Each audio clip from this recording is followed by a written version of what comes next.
Children are society's hope and its future. Today, with all of my friends in this film, we will show you many wonderful things. On a fantastic journey. That's never boring. More than a quarter millennium of child healthcare pathways. for children like us. At Northampton General Hospital. So come along and enjoy the ride. We have the most wonderful story to tell. We hear voices from the past as well as see films from long ago. And at the end, you'll meet Harry, who's made the music.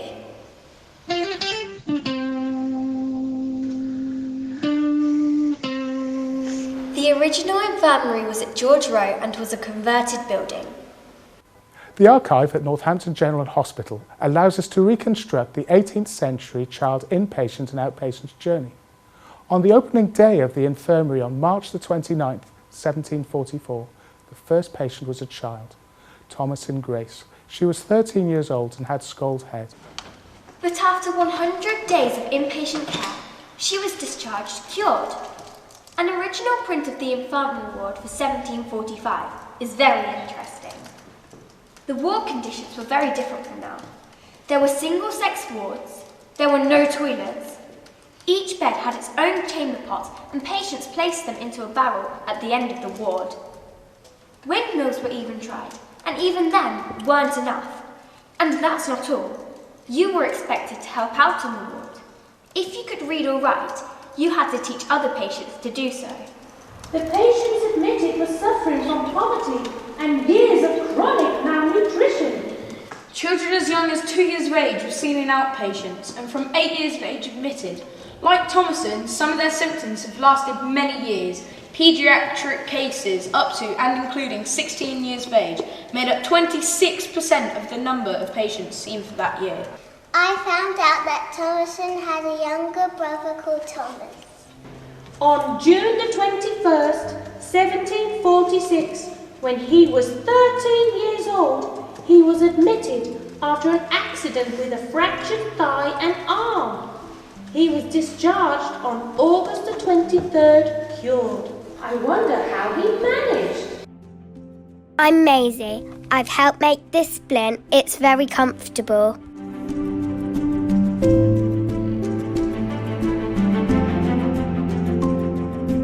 From the archive we found this old surgery book. I wonder how Thomas would be cared for today. Well, in this club we can find out. This is a very nasty injury to a child. It would have required a great deal of force. Nowadays, most children with this fracture wouldn't be lying in a splint or placed in traction for 6 weeks. So long as the bone is strong, it can be done very much quicker and fix the fracture under anaesthetic. I would use a nail or a plate. At least it's under anaesthetic. I'm not happy about this family story. It doesn't feel right. Emily, you're the oldest and interested in safeguarding. What do you think? So, we have 2 children, Thomasin and Thomas, both from the same family. One has serious injuries, fractures, and the other has chronic, severe neglect of 11 years. This would be classed as a safeguarding emergency. Sadly, I can't say that this wouldn't still happen in Northampton today.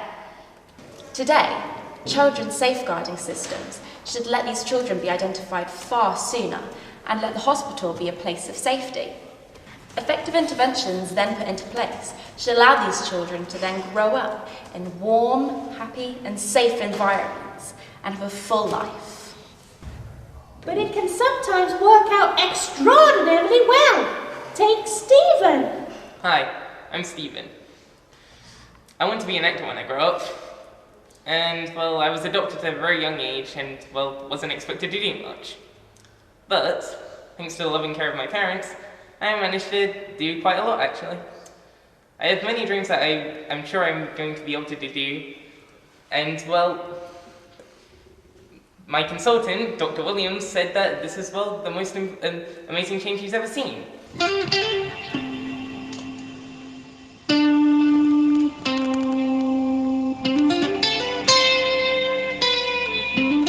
I wonder what that ward was really like.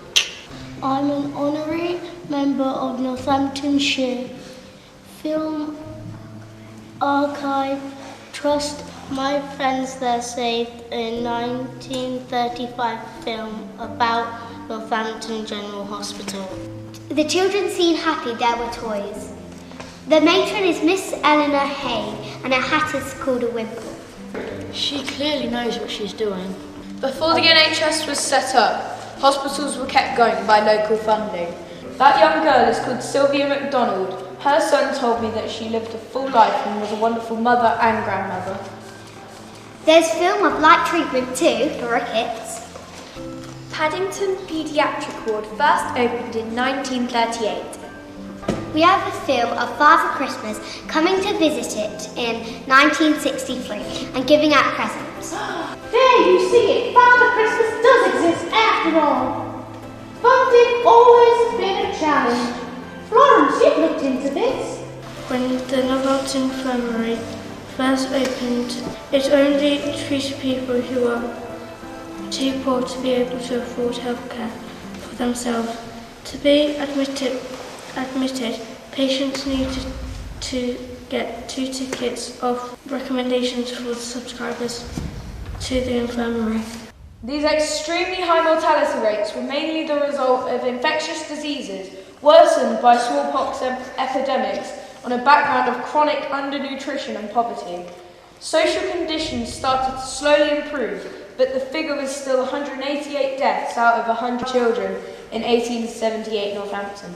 Things continued to get better for more than 100 years until recently.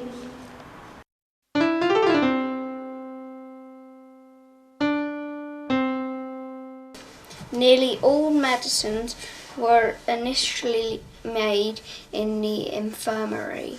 Some of the equipment survived this today.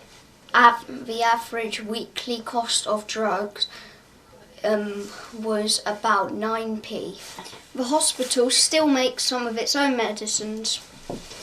Most drugs are made elsewhere. It has to be all very safe and very fast.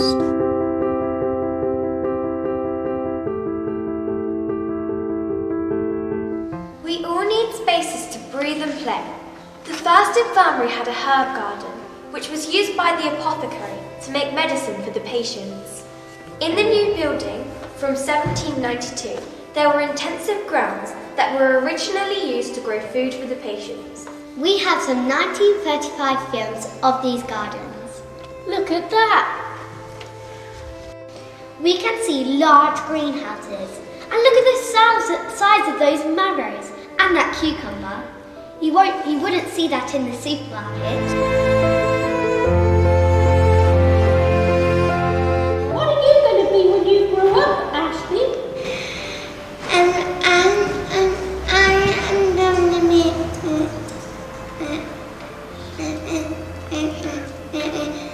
yeah. A chef? Wow! I'm really interested in food for children that were given a long time ago, as well as today. We have original menus of 1744. Millie had some film of food being made in the 1930s.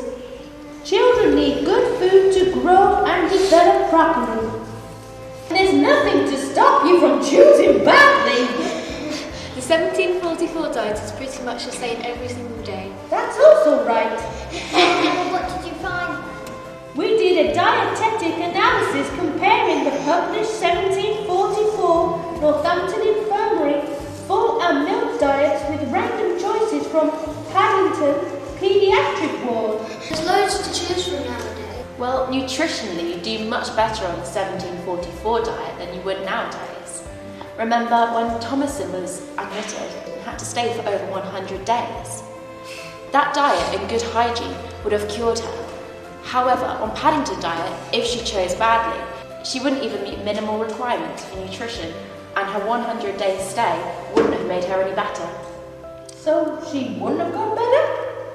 I don't think so, especially if she kept picking the jelly and vegetarian option. A while ago, we tried out different diets.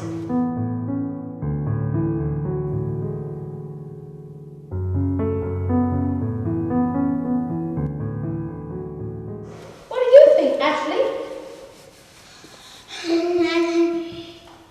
Eat it every day. And when I do one part, all my children will have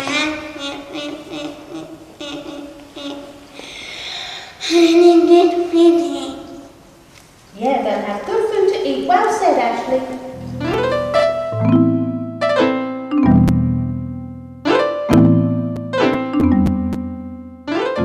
Now we've come to everyone's favourite. Health economics! Yay! Although healthcare has always been free for those who need it, someone still has to pay. Costs have risen a lot since 1744. To run the infirmary for the first 7 months, the total costs were £248, 11 shillings and 4 pence. Now the annual budget for the hospital is £300 million. For one child, we know that in 1746, weekly inpatient costs was 6 shillings, about 30 pence. Now it's about £500 for one entire day. Northampton has always taken children from outside the town. The Google map of 1756 paediatric admissions was done by our friend Raymond. The majority, 80 plus, came from central Northampton, with more than 5 from local areas that are now part of the town. These dots show distribution. It can't be coincidental that there wasn't a single village in the country that was missed out. I agree. The infirmary needed subscriptions from everywhere. If it was seen to be providing care for Northampton and ignoring smaller places, then funds coming from outside Northampton would dry up.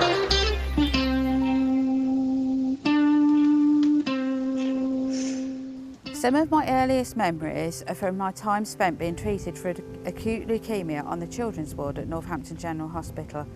I was just 3 years old when my treatment began. How different things are now to 50 years ago. Parents couldn't stay with their children then. They were allowed to visit for an hour twice a day. I vividly remember a small storybook that was kept in my bedside locker that I knew when taken out and my parents started reading from it that the end of visiting was coming and the bell would soon ring. When my parents went to leave, I would follow them to the ward gate and would be left bereft. I remember screaming all the way to theatre for my lumbar puncture and bone marrow aspiration. I hated the horrid black rubber anaesthetic mask. I created such a fuss over the months that my doctor eventually agreed with my mum to do the procedure under local anaesthetic on the ward. I remember glass bottles containing IV fluids. I remember being one of the first patients to have radiotherapy at Northampton General Hospital. I remember having ice cream with custard on at lunchtime. I remember being taken to the post-graduation centre to be exhibited at the Grand Round. I remember when I was 18 being told that I could not possibly have had acute leukemia at 3 because I wouldn't have survived. Memories that could have given me a fear for all that is within a hospital, yet here I am.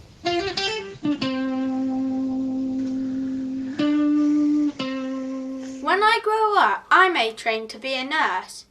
On the opening day of Northampton Infirmary, there were nurses, but they were not trained. They had to be single, over 30 years of age, hard-working, kind to the patients, and live in the premises. They earned £5 per year, with the gratuity of £1 per year if they behaved properly. Mrs. Esther White was the first ever matron. She earned £10 per year, which included board, lodging and tea allowance. The job of the matron then and now is extremely hard.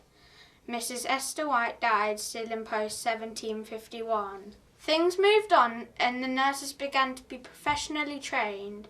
Miley has found some films of nurses being trained in the 1930s. The hours were long and you earned 1 day off a fortnight. Nurses' accommodation at that time was very simple. I know that I will have to work hard in school, university and the wars to become a registered general nurse. They are true professionals. Initially, surgery was limited to treating fractures, resetting bones, like Thomas Grace in 1744.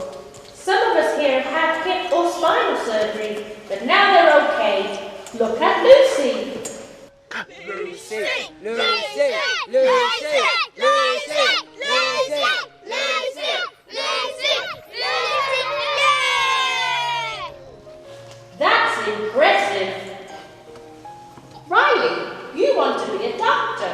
That's right. Well, tell us about the NCCF. The Northampton Crippled Children's Fund treated more crippled children more than 100 years ago. Can we say crippled in this film?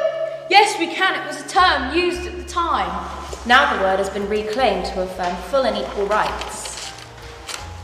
The NCCF ran from 1896 until it became the Mansfield Hospital in 1925. In its last year, the NCCF treated over 3,000 children in the entire county. That's really impressive. Especially as it was funded entirely by voluntary donations. Before the NHS was set up, there was little or no state report. The NCCF and hospitals such as Northampton were totally dependent on voluntary donations from working men's clubs to individual donors. We don't often hear about this, about real people who made this happen. For the one such was Miss Ellen Robinson. You can see her in the newspaper, cutting on the last days of the NCCF. She devoted 40 years, her life to ensure people, poor Northamptonshire children with disabilities obtain the best possible care. The ledgers have survived. These have a lot of medical information. Individual records contain beautiful hand-drawn illustrations, photographs and some x-rays. The NCCF registers demonstrate non-surgical treatments such as splints, bracing, special boots. Before antibiotics were discovered, operations were risky, but some were performed. Now this work continues at Mansfield Operating Theatre at Northampton General Hospital.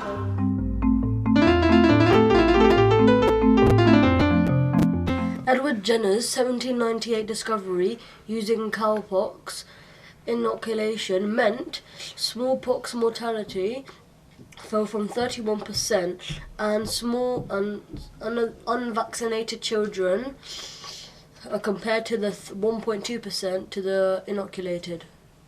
Imagine that. That would be amazing. Here is the original inoculation book, and here are some of its entries. In 1806, there was a scare about an inoculation leading to the death of a child, Peter Bell. The hospital did an investigation. Peter's parents signed the statement. A false and groundless report has been spread around this neighbourhood and town that our son, Peter Bell, died on the 6th of January from the smallpox after being inoculated at the infirmary. We do hereby declare that neither the child named above or our child Annabelle ever had smallpox or ever had the symptoms or appearances of smallpox. Both our children were inoculated for the cowpox, and they both came through that disease. Peter, the youngest, always been a weakly child, had better health after he had the cowpox than ever he enjoyed beforehand, until he was seized by a violent complaint of his bowel and died. Smallpox was eliminated worldwide 200 years later, but this is not the end of the story. There are other deadly diseases. The oldest archive report for Northampton for the year 1881 and showed that 111 people died of measles in this town. It's such a shame that measles was preventable. Nowadays we are protected from a whole range of killer diseases. Living in Northampton, like the rest of the UK, we're not really used to seeing these diseases. So we can tell these diseases are very devastating and that we can lose sight and that the vaccines are important. If we just took measles in the 1960s, here in the UK, there were hundreds and thousands. But immunisations just reduced this to hundreds. I don't like needles like anyone else. Trust me, he really doesn't like needles. I was brave to have the jab to keep me safe. We know about Thomason, but what about the other children from 1744 to 45? Children under 16 years of age made up 26% of all cases seen in the first year. Here are some examples. Mary Connor, 2-year-old asthmatic relieved. In addition to Paddington Ward, recent developments include a paediatric admission unit and a paediatric accident and emergency unit. We need to mention the Child Development Centre. It's one of the earliest in the country. Since 1974, it's been helping children with learning or social difficulties. It also has a sensory room, which looks great fun.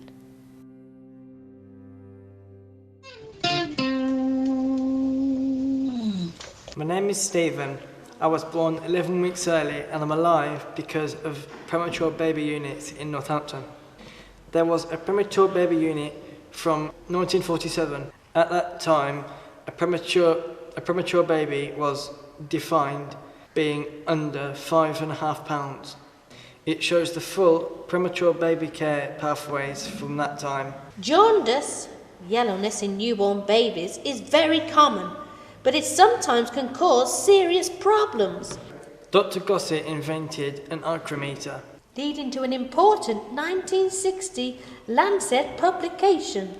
It was placed on a newborn baby's nose and any yellowness, jaundice, matched to the one of these yellow strips. It was quick, effective and saved a lot of unnecessary blood tests. And there was worldwide interest. And our friend Claire has mapped the correspondence. That shows us how international medicine is. We can forget how quickly things have changed. So the collection also includes personal testimonies such as from a retired premature baby sister, Sister Phyllis Henbest, about premature baby care in the pre-ventilation era. During this time we had our successes and our sorrows. We had so little we could do for so many babies, especially the preterm babies. The leading authority at the time advised us not to feed the small premature babies for 5 days. I only had the courage to do that for 3 days. There was no means of assessing oxygen in the blood. Apart from babies of the diabetic mothers, there was no investigation of blood sugar or calcium levels. Dr. Gossett set up the premature baby unit in Northampton, which was named after him. His daughter remembers taking this photograph in the garden terrace of his home Vigo house. It was taken where the Quip Centre was now. It was a late spring day about tea time. Premature babies like me are alive because of modern intensive care. Survival and outcomes have improved enormously over the last 50 years. However, it's not all about modern equipment and treatment. We now know that gentler care practices and keeping the whole family at the centre of what we do offers the best environment for the baby's development.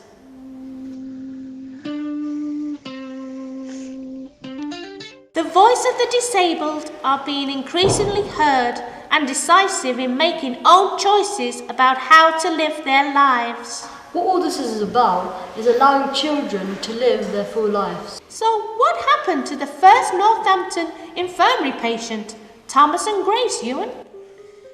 Well, we have her marriage certificate.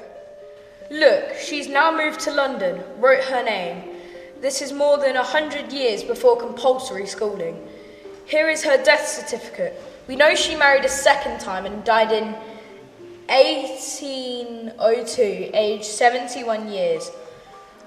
I like to think Thomason led a full life. Although this film has been about 275 years of hospital child health care at Northampton, this is not the full picture for Northampton or indeed anywhere else. The health of children and young people is determined by far more than health care alone. We're coming near the end of our film now. We've seen how the healthcare of children has improved tremendously over 275 years. It's by no means all about technology. Or the creation of paediatric departments. The greatest benefits are seen through ample quality, good food, clean water, sanitation, fair male education, and then immunisation. Other important factors we know are household income, housing, stable and loving family life, and a healthy environment. All these significantly influence young people's health and life chances.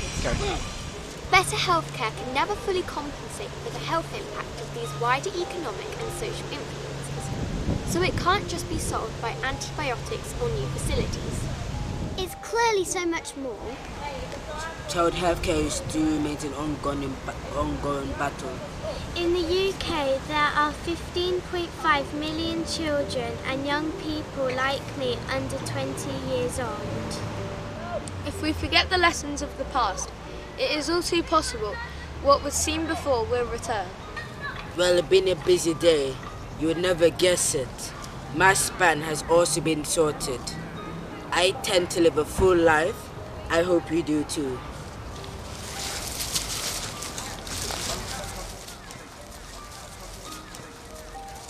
There's still far more to learn. When my consultant first saw my brain scan, he feared I'd never walk, talk, see, or live an independent life. Stephen! My consultant didn't understand and put this down to the selfless love of my parents. Stephen! Sorry, gotta go.